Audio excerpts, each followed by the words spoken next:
so that you can help some perspective. Remember, you can join Public Square on any of these handles on Twitter at Nigeria Info FM, at Public Square NG, at Aghogho, Oboh, at Rotimi Sankori. Also on WhatsApp, 0809-597-5805. It's our WhatsApp number, so you can talk with us.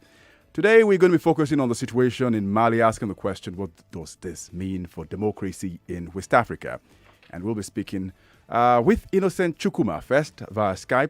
Remember, this interview is being streamed live on Facebook, which means you can watch on Nigeria Info on Facebook. Innocent Chukwuma is representative for Ford Foundation West Africa, seven Nigeria, Ghana, Senegal, Gambia, Mali, Guinea, and Sierra Leone.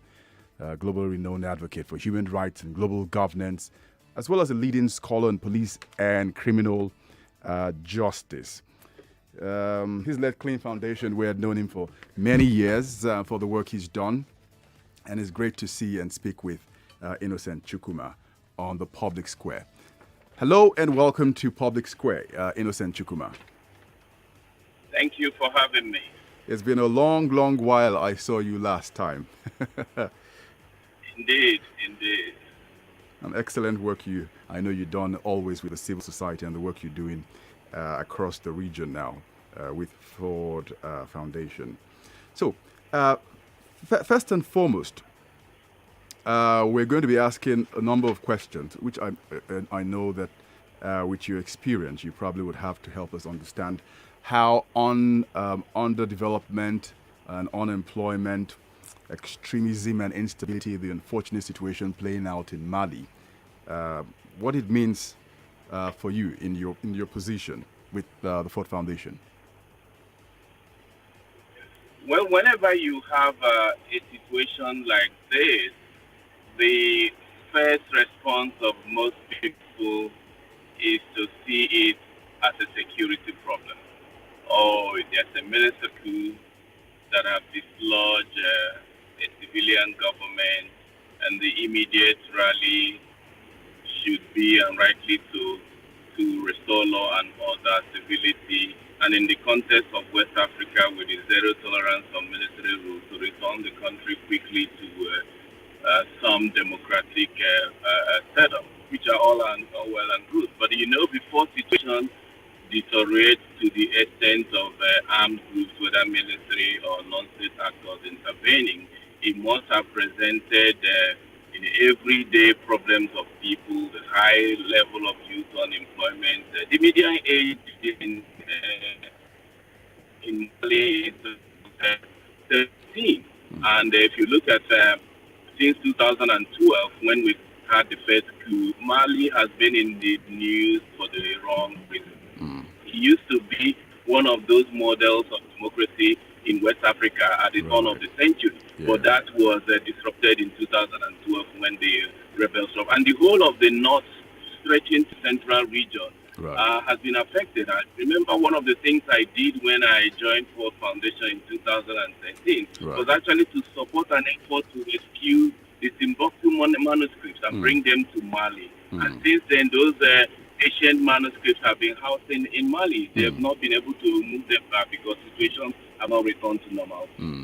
Absolutely. Great point you make there. And, I was also thinking to, the problems with desertification affecting a large chunk of the areas which you mentioned, and what we now know as ungoverned spaces running through Mali, Niger, and into majorly the Sahel, where you have the northern parts of Nigeria. And help us understand how this has worsened the situation in Mali. It's unfortunate what is happening in Mali and by extension the Sahel region.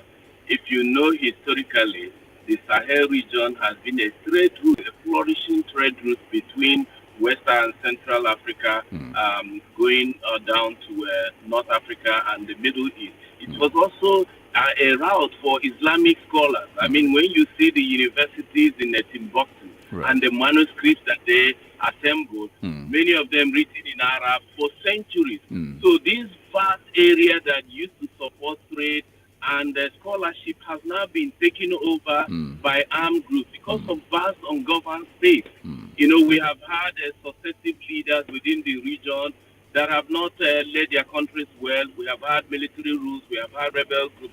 So now that vast route now is now an empty space for all kinds of people with all kinds of opportunistic tendencies to take over, which is unfortunate. And it stretches, as you know, to the northeast of Nigeria. What is happening in the northeast with Boko Haram are all linked to the problems in the Sahel. And what are the principal factors behind it?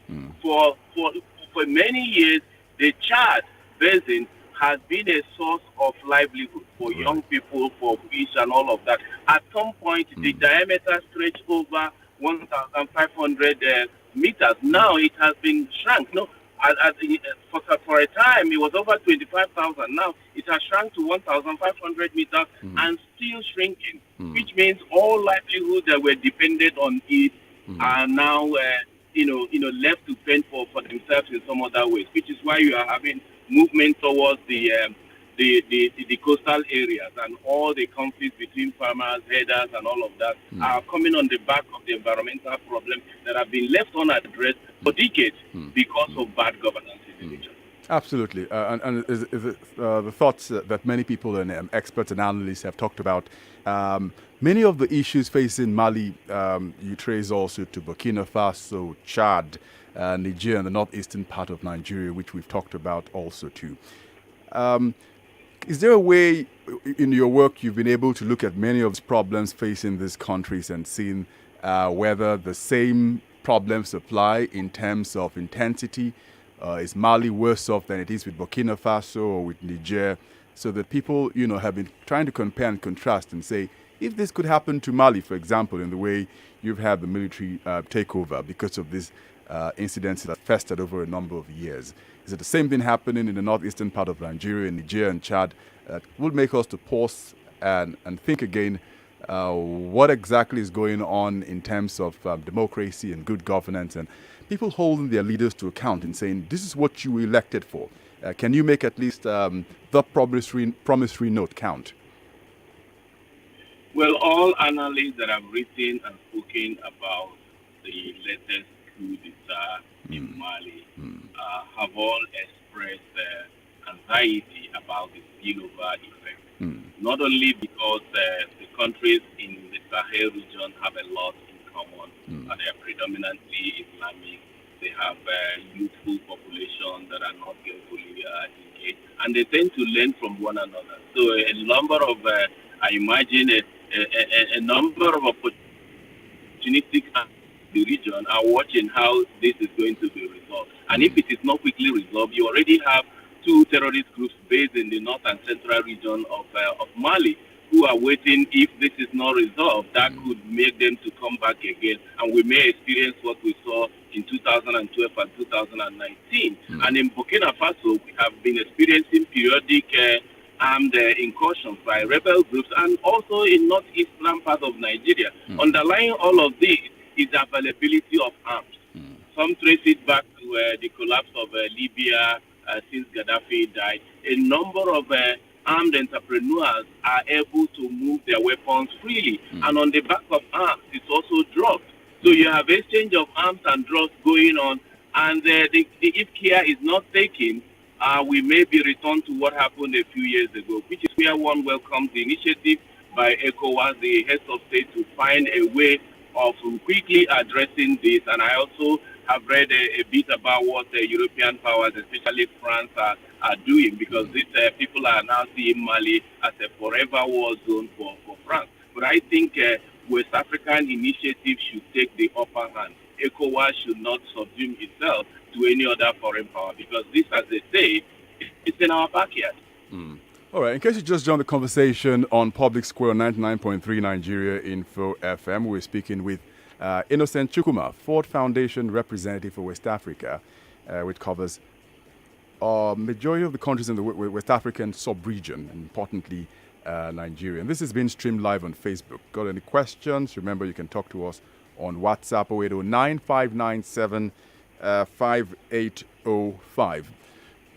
Innocent, back in the days, we talked about the journey through civil society and how we can make Nigeria's nascent democracy, as we called it then, better in the way the institutions worked.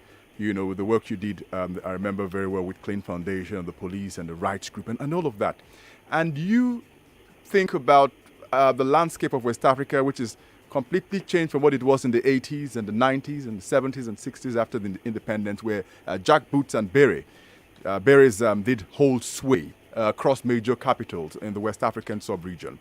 And, you know, you have young people, you know, under the age of 20 all across West Africa, now maybe more than half of the population, who don't understand just exactly what coup d'etat means and the implications. I know you did work with CLO then also too, and you know the great work CLO did in kicking out the junta in this country. Are coups ever the solution to the problems facing a nation?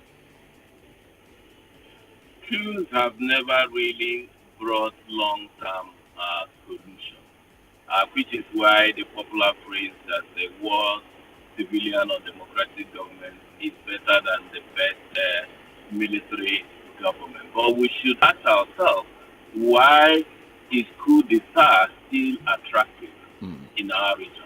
Why is it like the Malian case when it happened on August 19 or thereabout? People were jubilating on the streets.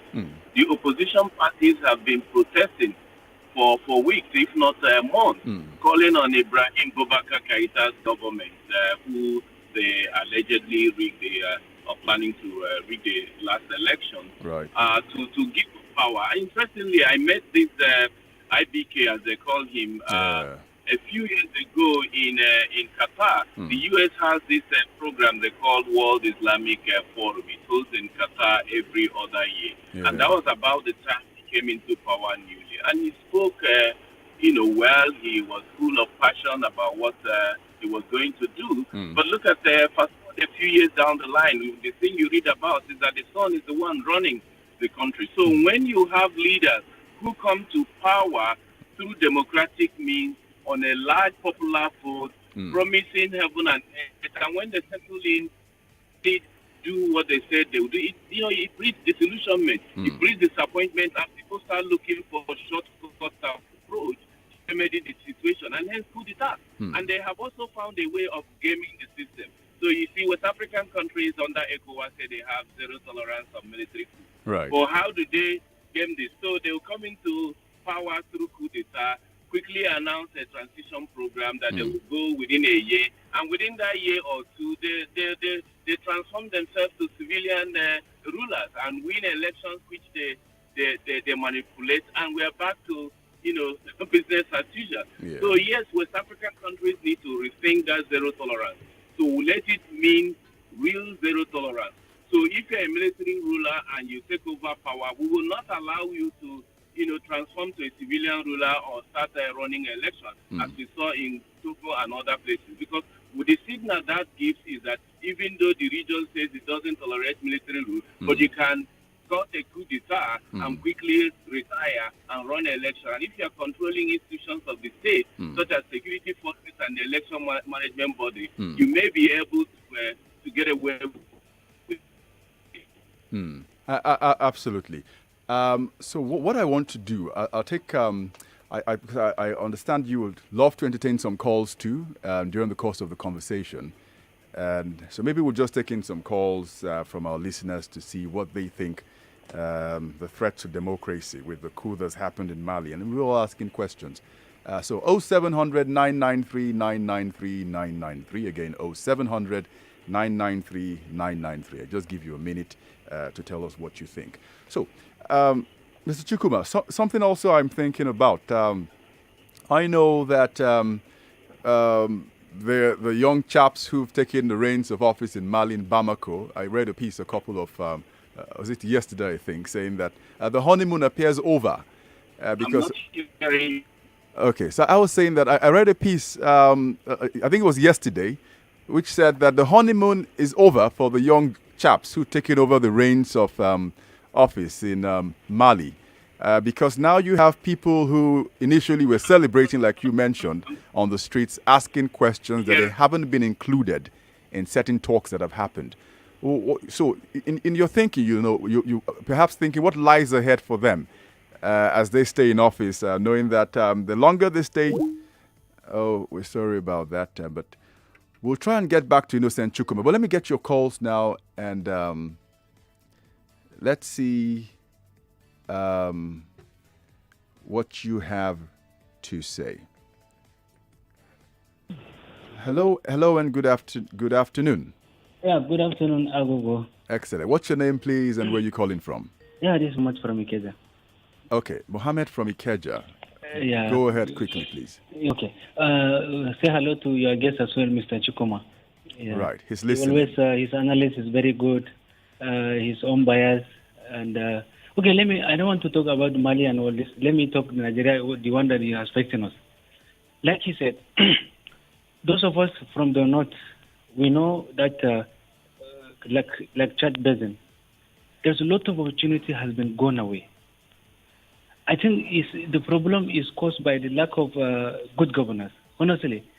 Because like he said, there's a lot of territory, ungoverned territories are there. For instance, I'm 41 years old. Since I was born, from my village to the local government headquarters in Borno State, like Kalabalgi local government to Gamborungala local government, there is no electricity, there's no road there. I'm 41 years old. Now tell me, are we belong to Nigeria or somewhere else?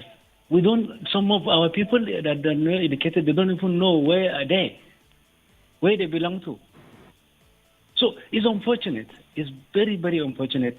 Corruption is the biggest problem, undermining the insecurity. When there is lack of job and injustice and lack of governance, these are the things that do generate into conflicts.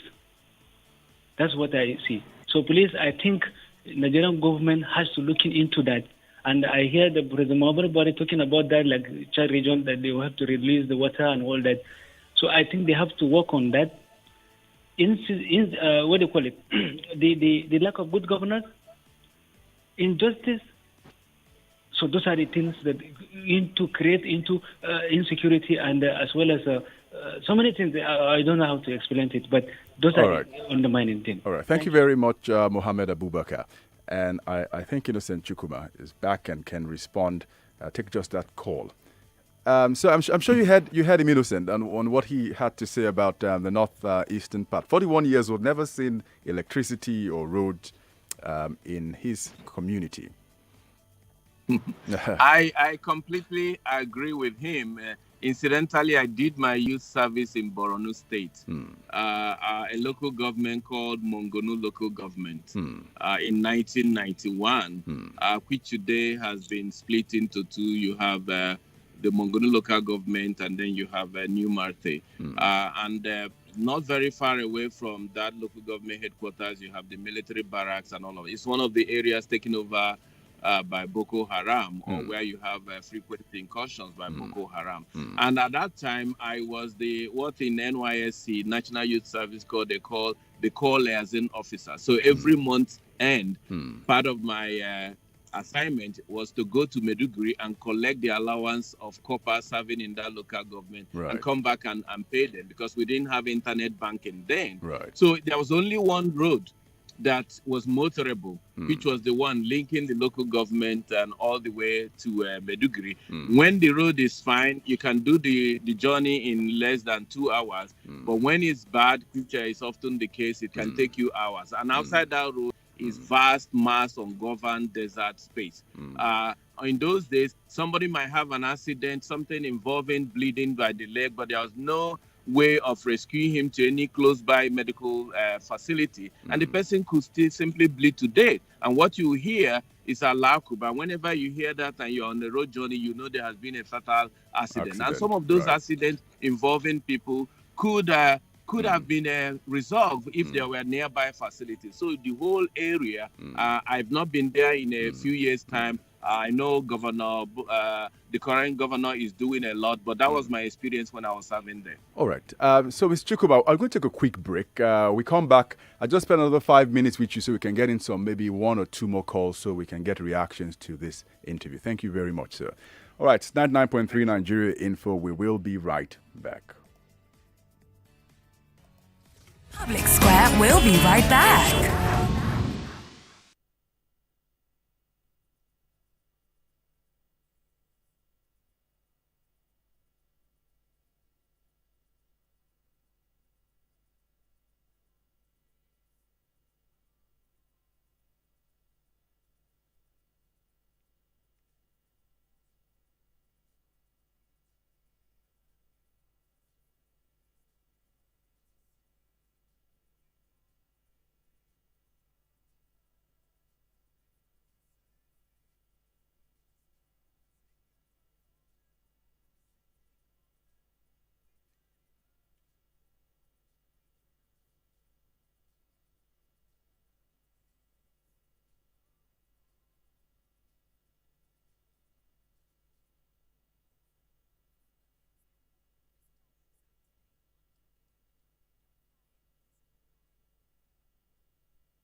Ladies and gentlemen, This is The Public Square. All right, welcome back to the Public Square, and we're 4:30 and less than halfway through the first hour of the show. And great to have Innocent Chukwuma, Ford Foundation representative for West Africa. And we've been looking at the issues with the Mali situation and how it threatens democracy, asking the questions why this has happened and probing on. So 0700 993 993 993. I'm taking questions now on what you think. One message I see here, Mr. Chukwuma, thank you for hanging on, is something to do with ECOWAS and the relevance of ECOWAS in the sub-region's problems. If it's development or issues, for example, like Nigeria and Ghana. And a number of people, have wondered how strong this REC is, which is the regional bloc, that many of these problems it cannot resolve. ECOWAS important in your opinion or not? ECOWAS is very, very important. As an internationalist, I cannot go for a situation where you don't have regional bodies, global bodies that could intervene in situations like this. I know many people are frustrated. People say ECOWAS can bite but cannot back. They should also understand that we are living at a time where multilateral institutions are facing severe challenges, basically from the big powers, especially United States, which under Trump is pushing back from multilateralism and international solidarity. Yeah. The Malian people need the support of their brothers and sisters across West Africa, Right. represented under the platform of ECOWAS. So ECOWAS, as much as we criticize it, but we also need it to step up.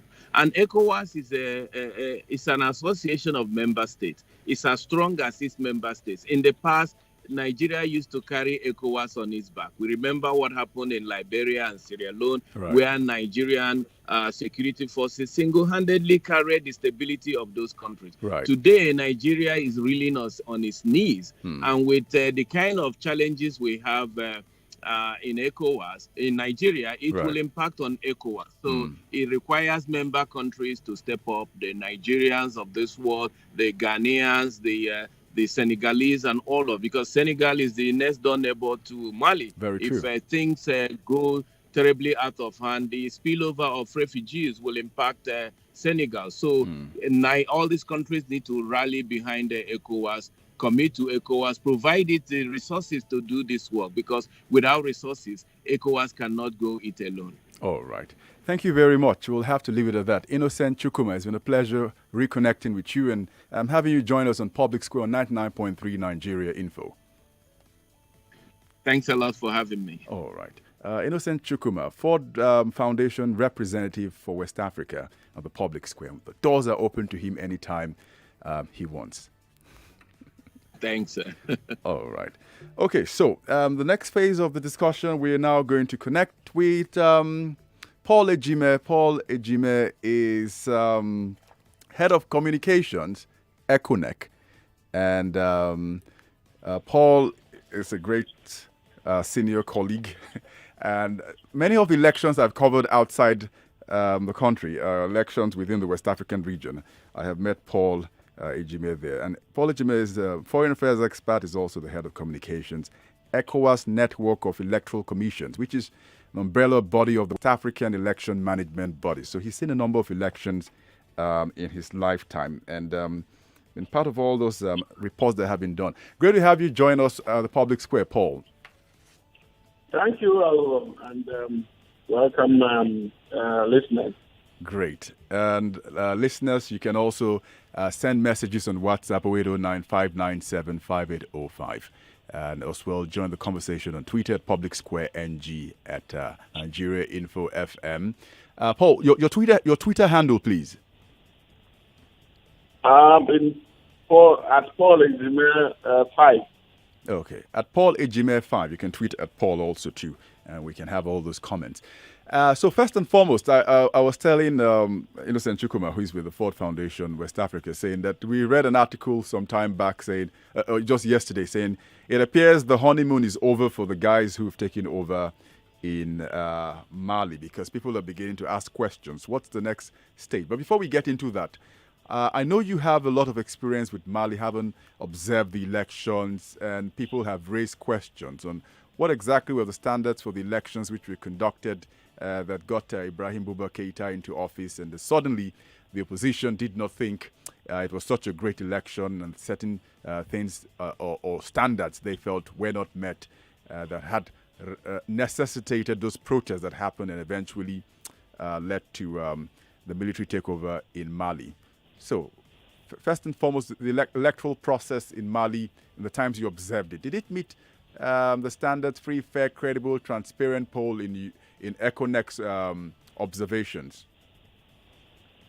Okay, let me begin by making a small modification. I provide communication and advocacy support to ECONEC, the Network of Electoral Commission. Excellent. Not as I do to other people. I consult, with international organizations like EU, ECOWAS, GIZ, and all that. So that is as far as that goes. Well, the credibility of the election in Mali. I was there in 2018 as part of the ECOWAS long-term observation mission. But let me begin by saying that elections do not really equate to good governance. It is just part of the process of getting there. So it's not a destination.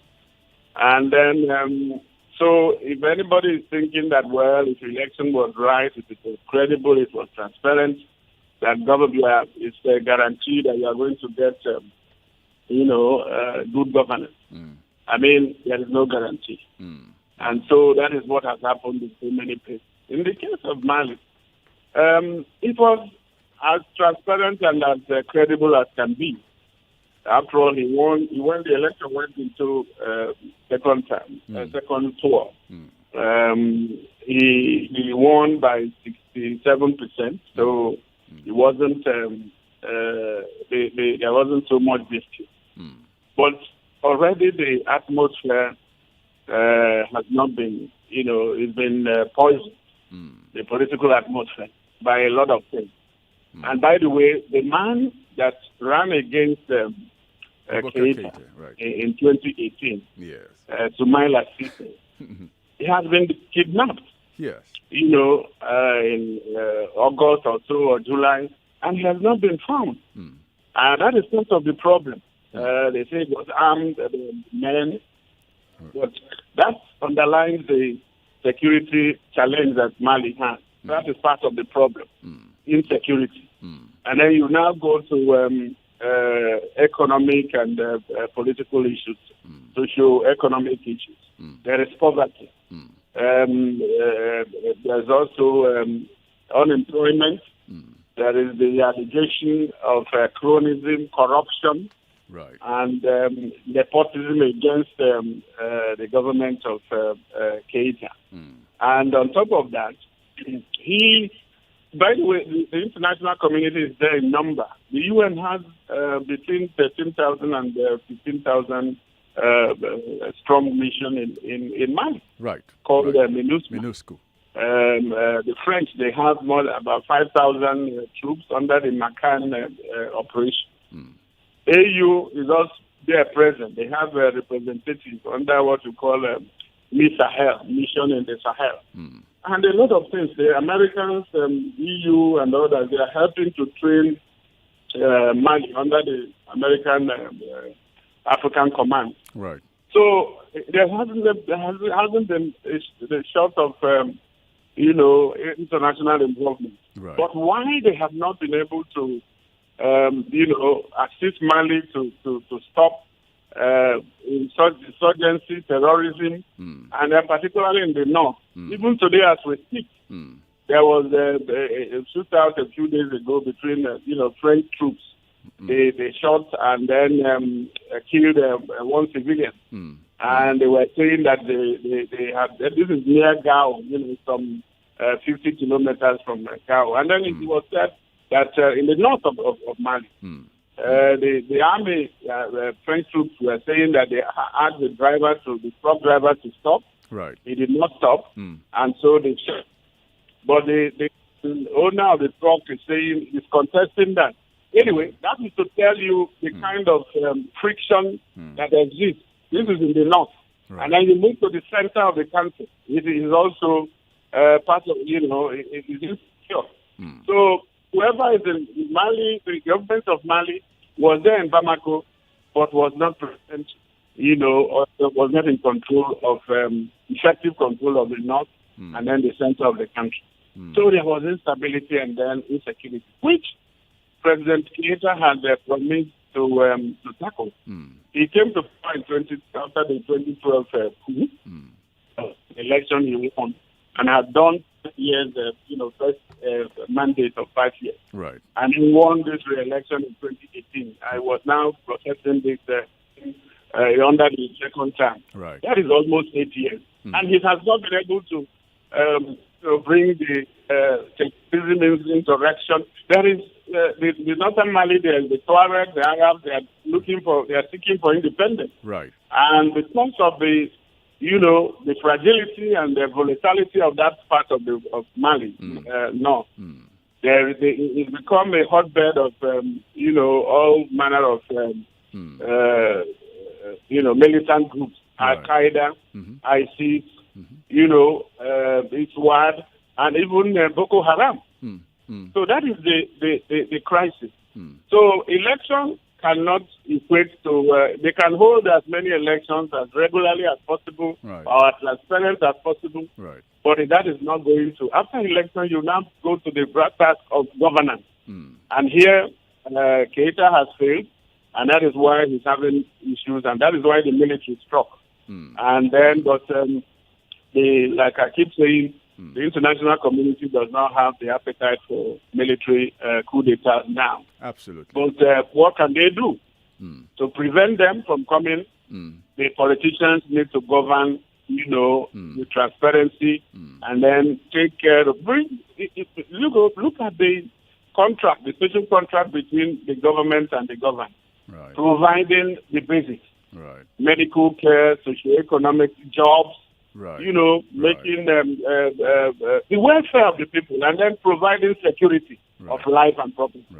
When these are lacking, you have something, Paul, too, when we do look at the elections across the West African sub-region, for example, and I go through the election observers report, even the reports I do file into the country, and I'm looking at the different components of the entire process, the elections, and then where there's a short-term observer mission and the long-term observer mission who've submitted their reports.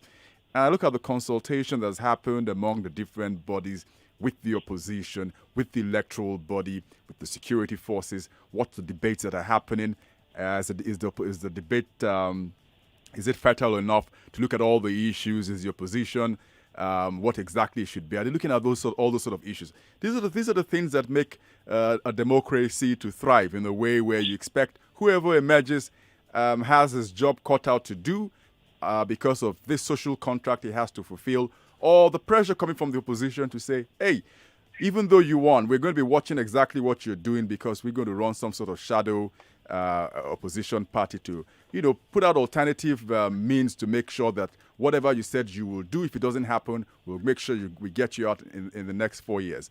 But then, unfortunately, sometimes I've heard people say maybe people have been too ambitious because from your point of view, if you talk about the issues of facing Mali and facing many of the countries in areas in the Sahel, including northern Nigeria, and they look at what they have and they say, we promise you, you're going to have this, we're going to have that, and you're going to have this. But in your own assessment, you look at everything there, you know that it's not going to be possible. It's not going to be able to do any magic to get electricity or water or the jobs in 4 years.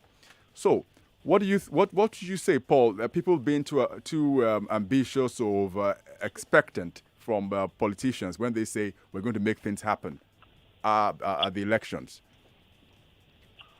Well, that could be part of the problem. But the thing is that even in those years that, for instance, Mali, they have 5 years. Yeah. So the issue is that my people used to say that you tell somebody who will rush the food from when they start washing their hands to, in those days when they were using hands and not. Right. Where people rush to wash their hands, tell you whether they will. Alternatively, they say taste of the pudding is in the eating. Mm-hmm. It is if you have 5 years. The point is that most of some politicians or many of them do not have plans before they get into government. They only start at that point. And at that point, you don't have much time. If you are going to take over government, and it's like military coup, I mean, they take over, and then when they have taken over, that then they start thinking of what to do. Right. That is not how governance should be. You should sit down, look at the Western world before somebody comes to power. While the election is finishing and the take over, like in the case of America, for instance, they hold their elections in November, right? But the government, the president takes over in January. But between just November and January, they would have formed a transitional government, a government system that will now bring everybody together. But remember that in our cases, in some cases in Africa, it takes them months to even form a cabinet. And if that happens, it's like Nigeria, where you take about 6 months to form a government. Right. The time is almost gone. And then the type of the baggage they also bring into governance. Ghana, for instance, they have a cabinet that is that has about 400 ministers. So what are you doing without them? So the very expensive nature of governance in Africa. And then you talked about expectation. Expectation is one of them. But the wastage that go into it, the unpreparedness, they are not ready. And so it's as if they are just groping around. And before you know it, in fact, they will go, if they have 5 years or 4 years, the governance only takes place for 2 years. The next, the following years are used for campaigns. This is what happens. But this is not how it should be. The government is about service. When you are in public office, you serve. But in Africa, I think it is there for personal enrichment. It is they are serving their pockets, they are serving themselves instead of the people. And that is where the problem lies. And so you can hold as many elections as transparent. You can even get whoever to come and observe. That is not the devil is in the detail of how do you govern. And it is not government, it is governance. Because government, yes, you can bring so many people there, right? Your friends, but how do they now address the issue of the contract, the social contract between the government and the people? That is the problem, and that is where Africa, the recruitment process, the election is one thing, but after election, what do governments, all the three arms of government, what do they do? Right. The composition of that government. Right. And then what are the institutions that they are being used? Not individuals. Right. Because we shouldn't pay attention. That issue of over-concentration on individuals has cost Africa a lot. It is about institutions. So when you now strengthen institutions, that is the way you can have quick elections, transparent elections, or credible elections, translate into good governance, and then have the benefits or dividends to the people. And then, and what do you have in elections in Africa? Most of it, in fact, they are either triggers and drivers of conflict, because there is always contention. Problems start from there. And it's never, the disputes last for a very long time, either in court, right, or even the person who won is never sure of the legitimacy or until, because there is a court case hanging. Yes. So there are lots of distractions, impediments to the functionability of effectiveness of implementation or operationalization of governance in Africa, governance issues in Africa that needs to be addressed. Absolutely. Unless that is done, instead of consolidation of democracy, I think Africa is rather retrograde. They are losing from a beginning they have made over the last decade. Yeah, and those gains, I'm sure bodies like the REC, ECOWAS, is perhaps thinking of how they can make sure that those gains aren't frittered away. But something also, Paul, I want you to help us understand. I know a lot of people listening and watching what is going on in Mali don't have the patience for all of those meetings that are happening here and there and all those talks going on between leaders. Former President Goodluck Jonathan is the ECOWAS media. They don't seem to understand. But I'm sure in your years of experience, having worked, seen how it happened in Cote d'Ivoire, you remember how the Gbagbo Ouattara thing played out for several years and until eventually the election happened. And, many of these countries where we see this sort of thing happen, what are your thoughts in terms of, I know there's a meeting going to happen tomorrow. The junta is going to meet an ECOWAS delegation who's told them with the raft of sanctions that have been thrown at them that you cannot spend 3 years there. We're giving you almost option of getting out of there immediately. They want to stay a year. So there's so many things happening and it's very fluid. How would you assess the ECOWAS intervention in trying to force the coup leaders out of office as quickly as possible? And how successful usually are these mediation efforts? Well, remember that the mediation started before the coup happened. Right. Which means that if it was effective, perhaps they would have been able to avert it or prevent it. Right. Well, but that's still, my thought is that ECOWAS needs to recalibrate and then rethink its strategy.